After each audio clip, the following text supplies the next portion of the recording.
guys, welcome back to my channel. This is No Ghostwriter. Follow no_ghostwriter on Twitter and Instagram for 24/7 rap and hip hop talk. And be sure to like this video, leave a comment and subscribe if you like what I'm talking about today. So today I'm gonna be reading my mentions. I tend to ask questions on my Twitter and my Instagram about things that you want me to talk about and that you want me to cover. And I thought I would read out all of the different things that you've said and talk about them. And if there are topics that you want to see as full videos on the channel, then please just comment below and say so. So this will be pretty chill. It'll be a vibe.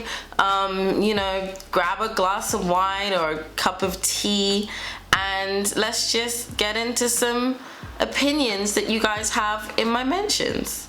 Okay, so I'm gonna start on Twitter. So I asked my Twitter timeline what they would like to talk about on the channel. @Floyd10M says Nicki, of course, but also Mulatto. I like her. I think she has a nice vibe. Not big on all of her music, but she has potential. She's young, so she still has a lot of room to grow. I really think that it's important that people remember two things about Mulatto or Big Latto. She was formerly Ms. Mulatto, and that is that she hasn't been a stranger to this. She's been out and about. And Token Black Girl, aka my fave, said, say what you want, but you can't call Big Latto fake. We literally watched her come up rapping as a child on national TV and saying Nicki was her inspiration. That girl was born to rap, for real. So I did a video on Miss Mulatto or Mulatto on my channel. I talked about her song she did with Gucci Mane and whether or not it had a homage to Nicki Minaj's obviously original Freaky Girl. And I wanted to clarify now, because I know people were in my comments, I am aware that Kim was on that song, but the first version of Freaky Girl that Barbs would have heard, like Barbs, like the people who were kids standing Nicki Minaj like Mulatto, would have been Nicki. So either way, without showing ignorance to Kim's verse on that, I don't think that given how obviously Mulatto is influenced, that it's unreasonable for her to say that she was influenced by Nicki. So I just wanted to say that here and then. So that whole conversation with Mulatto, step one, we have to remember that Mulatto's been around. She is a child star, and so in that way, we can't just treat her like she's just somebody who popped up from nowhere. I think the hostility or the suspicion that comes in front of Mulatto is that a lot of these rap girls aren't that good, and that's not shade, that's just truth. We know that aesthetic, like I said in my female rap is not an aesthetic video, and the ability to just mimic is valued. There are people who are looking for that, and there is a market for that. But Miss Mulatto can really rap, and she did a song that I really liked. So I really like No Hook by Mulatto. If you're looking for a song by her that you want to actually hear her spit and her clearly trying really hard and showing her best, then I think you should check out No Hook. I really like that. I like what she talks about. I thought it was pretty real. It's 1 minute and 43 seconds, so not a lot of your time to give her a listen and to try her out.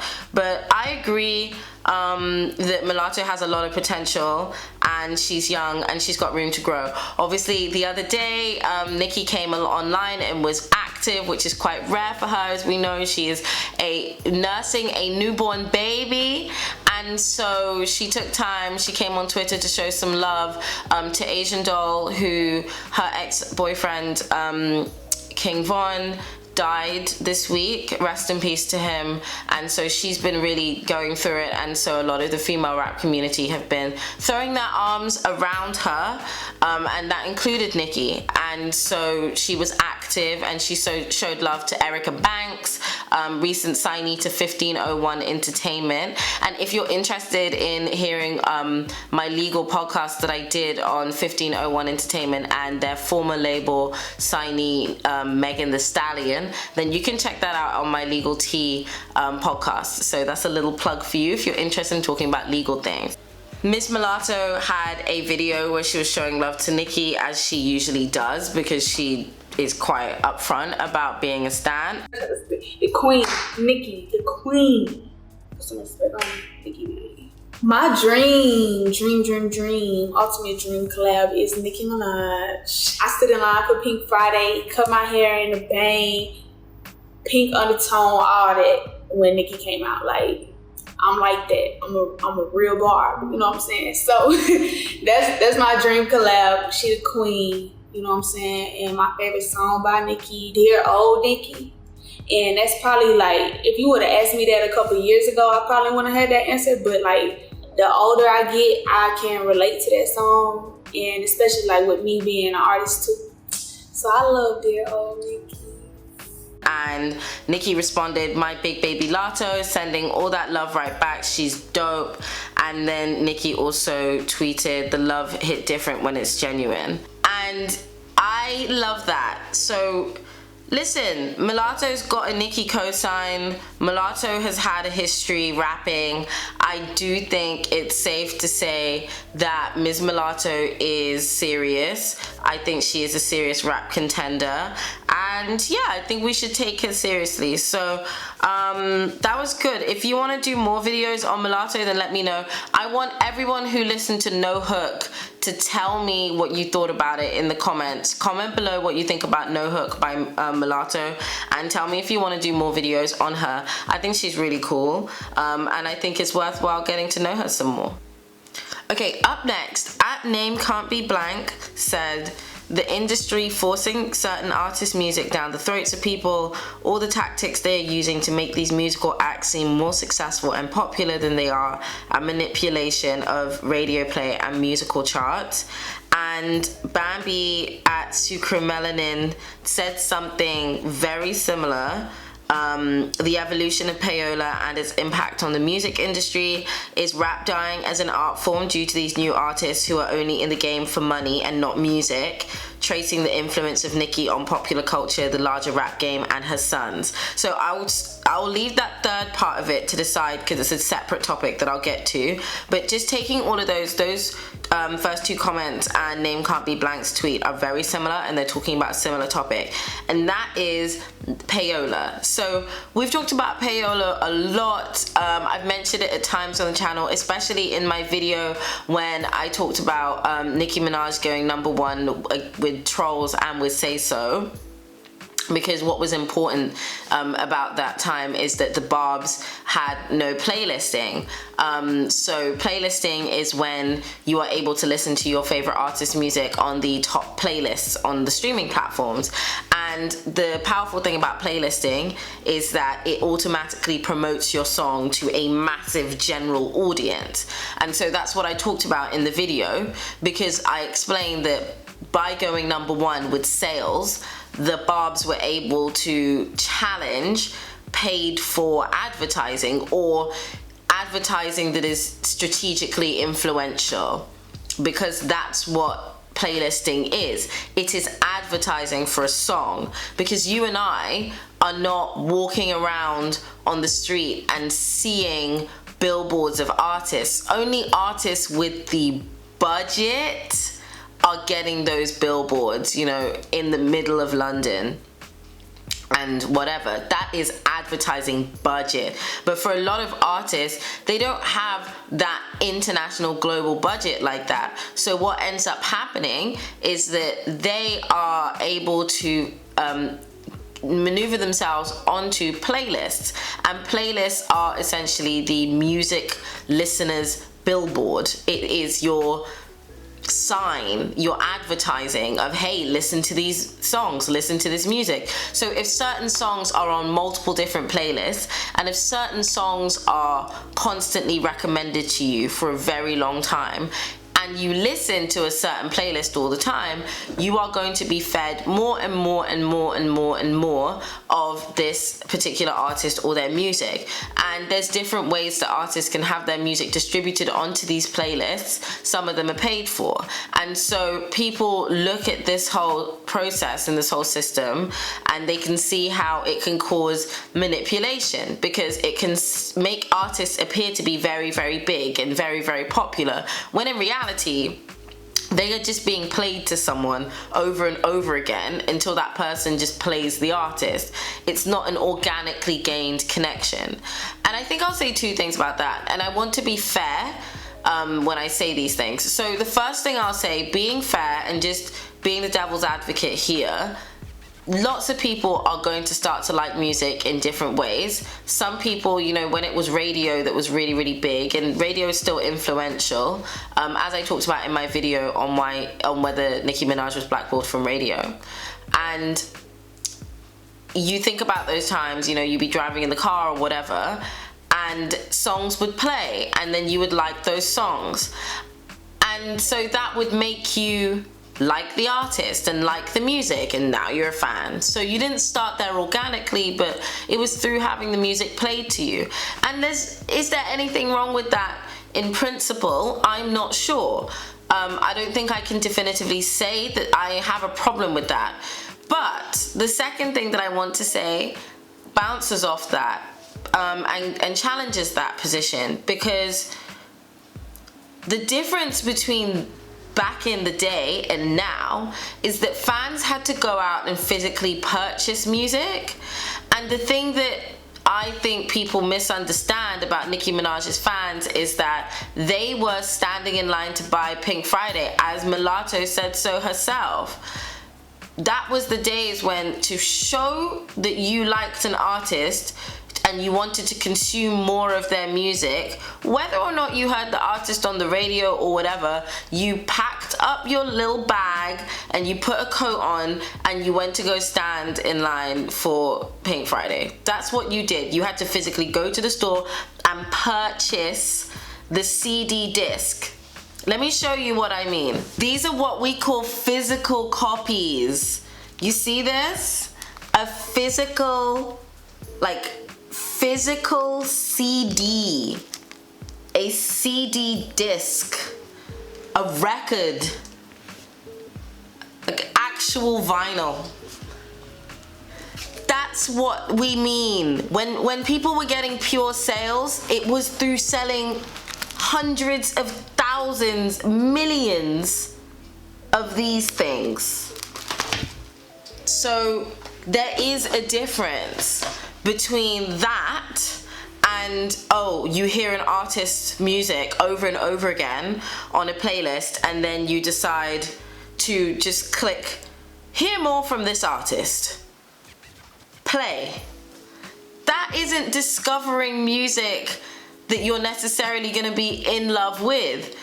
But to flip it again, I get it, because I have found amazing artists that way on Spotify. But let's be real.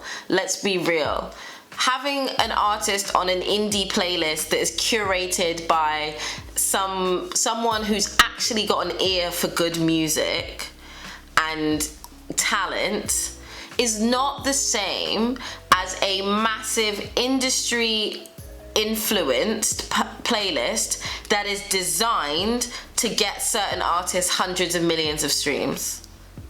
It's just not, it's not organic, and I don't think that as a metric streams are that reliable for that reason. So something that Sucre Melanin said was, is rap dying as an art form due to these new artists who are only in the game for money and not music? It's a hard situation to say to someone, oh, don't do that because you don't really rap. I don't think the question is rap a dying art form?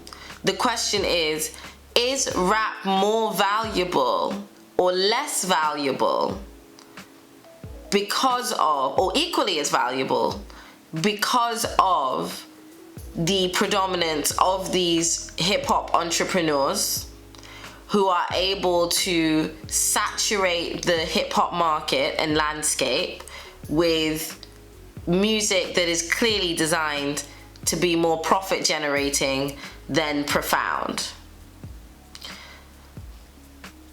Rap. Let's think about that. We separate rappers from hip-hop entrepreneurs. We do not allow certain names to get associated with people who are just hip-hop entrepreneurs. And that goes across the scale, whether that is DJs, commentators like myself. You don't put those people in the same conversations as pen lifters. I think that is still something that is quite secure. I think that is still something that is not in question. But I do wonder why it is that certain names are protected, you know, they are recognized for their rap art and skill, and other names, despite being evidently highly skilled, are constantly questioned by the general average listener, consumer of rap and hip hop. I just wonder, because that exists, does it matter that we praise all of these people that we've decided are safe and on a pedestal, but we allow people who are clearly innovators and extremely talented to be disrespected and have their legacy challenged by people who are gonna allow people with ghostwriters to just be in the conversation? Like, it doesn't work. If you as a listener of music are so engaged at just a surface level that you are a consumer for these hip-hop entrepreneurs who are able to just sell you anything that's awful, I don't think that you should be having these conversations about what is good rap and what isn't. And so I question the whole practice of saying, oh, these are the GOATs and whatever. I question that, because a real fan of rap and hip hop isn't gonna just turn a blind eye to rappers that aren't on this exalted list. We are gonna apply the same amount of ear, you know, we're gonna look for bars, we're gonna look for lyrics, gonna look for wordplay, we're gonna look for, you know, skill in anything I hear. If I hear someone who's just posted, you know, a video on YouTube or something and they're just rapping in their bedroom, I will listen to that the same way I listen to a Nicki Minaj verse. And that's the reason why skill is so important, because it won't ever matter. You do not need, and I said this in my video on female rap not being aesthetic, you do not need anything other than a microphone and intellect to be a good rapper. You don't need to have all of the bells and whistles and the outfits and the cash and the cars. That won't ever make you a good rapper. So a lot of these hip-hop entrepreneurs may have the things, you understand? They may have the physical things that the market buys into, because, you know, people caricaturize hip-hop, and because they've got a caricature in their mind, they want to be sold that caricature over and over again.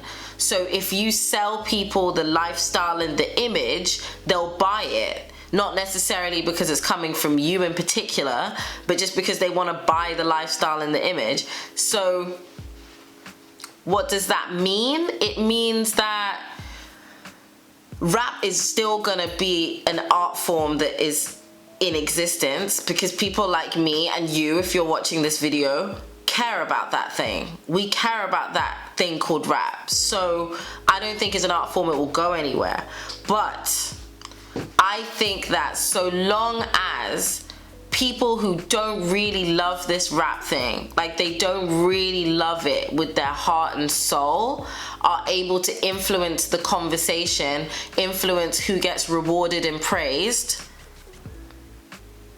as a so-called elite rapper, it's gonna be a problem for me, because barbs always feel like they are in this space of constantly having to defend their fave when their fave is not competing with these young ones.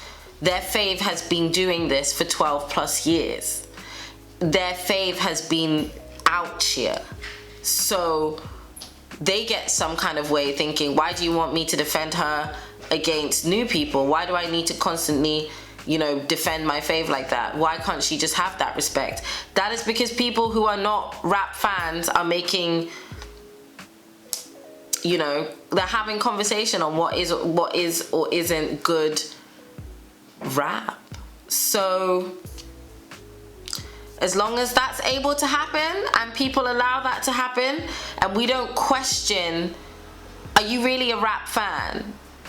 Then, you know, we'll have people who without two brain cells to rub together declaring who is or isn't the queen of rap, declaring who can or cannot rap, declaring the rules as they shift and change over ghostwriters and having to perform a freestyle.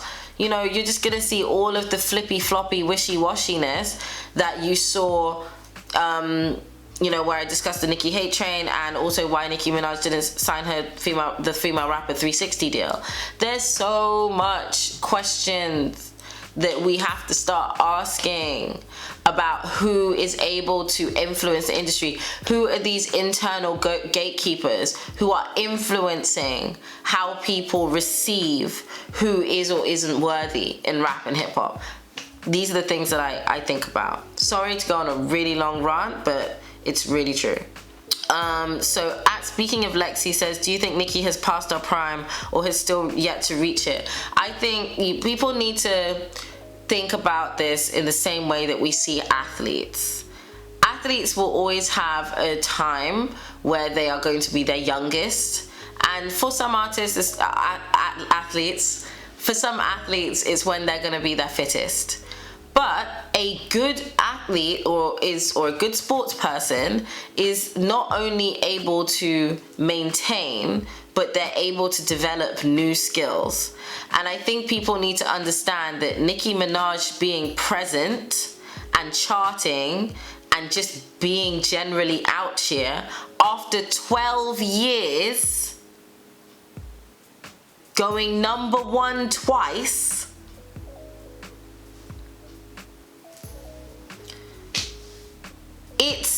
it's sensational. You guys have to start appreciating what you have until you don't have it anymore. It is incredible that that woman was making videos and songs whilst pregnant with her child, her first child. When Beyonce performed Pregnant, we took a moment to appreciate that. She really pushed herself to give us that performance. And so I think people need to stop applying their understanding of Nicki Minaj to new rap girls, and they need to start giving her her own space, because at the end of the day, she is not a new rap bitch. She is not anywhere near any of the new girls. They are not in her category, and that is not to say that the new girls are not extremely talented, because they are, but it means that Nicki has been doing this for a decade plus. It's different. It's different. And that's what I'll say on that. Nicki's prime is ongoing because Nicki works on her craft and because she maintains her skill over time. So, okay, I only have one more, and this is from @TakashiBlue_. Shout out to Takashi Blue. I was gonna say Mulatto, but you've already spoken her being the biggest homage to Nicki Minaj. So I would like to see you talk about how Nicki gets all her money, like her mix shares, title shares, and all of that. I don't know if you get me. I do get you. So I could talk about that all day, but just for the sake of being brief, for the sake of brevity, what Nicki Minaj is an entrepreneur. I talked about entrepreneurship in her video on why she didn't sign the Female Rapper 360 deal, and the reason I did that is because she is an entrepreneur, because she has her hand in lots of different pots. She diversifies her income. And so that is a term that you should look into if you're interested in understanding why rappers like Nicki, like Jay-Z, like P. Diddy, like 50 Cent, like, you know, are able to be so wealthy. It's because they have diverse streams of income. What that means is their money does not all come from one place. They have investments in different companies and business ventures. And so Takashi mentioned Mix. So Nicki's Mix Moscato is an alcoholic beverage brand that she owns, and that's why you'll see Mix Moscato in her videos, and she'll make Mix references in her songs because it's her brand. Her Tidal shares, Nicki was a founding shareholder of Tidal, and she owns shares in that, and she has obviously will have business interests in lots of other ways. Let me just say this: you do not come to be worth $100 million by being lazy with your money, and that your money needs to work as hard for you as you work for it. That's where I'll end, because I cannot give financial advice, and I'm not the finance expert. I understand that I understand what is possible, and I understand what's smart to do, but in terms of understanding specifically how you can invest and how you can use your money most effectively to, you know, make returns on investments, I suggest that you do some research into that, and there's lots that you can learn on YouTube as well. But get yourself into that mogul mentality and that mogul mindset, because I think that it is going to speak to you a lot and help you understand how and why Nicki moves the way she does. I hope you enjoyed. Comment your thoughts below. I hope you've been commenting through the video as well. And don't forget to like this video and subscribe as well. And I'll see you on Twitter or Instagram. It's @no_ghostwriter. And follow me for 24/7 rap and hip hop talk. Peace out, guys, and I'll see you in the next video.